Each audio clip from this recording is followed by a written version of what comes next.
Hi, this is Healer Somasundaram. Welcome to Health Healer YouTube channel. In this episode, we are going to discuss about Haritaki, a king herb, a boon.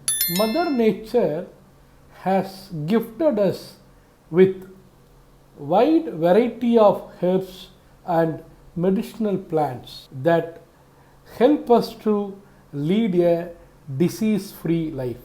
Of all the herbs and medicinal plants, Haritaki occupies a prime place. This tree is more than 4,000 years old.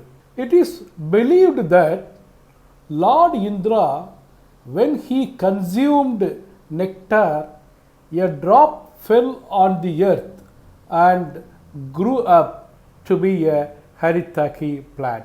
Ways to consume Haritaki.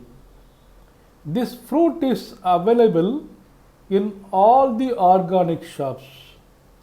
It is important to buy best quality of this fruit and break it open, discard the seeds and break the shell and powder it.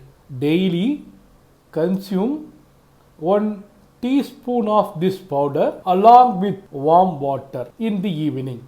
This will gives best results in health and longevity. Health benefits of Haritaki. It purifies blood, improves oxygen supply, cures oral and intestinal ulcers, cures constipation, reduces obesity, eliminates bad odor from mouth, improves fertility in men, control diabetes, removes tiredness of body, increases immunity, cures all type of skin diseases. From all this, we infer that Haritaki is a master fruit that strengthens our body and mind. If you like this information, please subscribe our channel, forward this video to your known circle. Thanks for watching.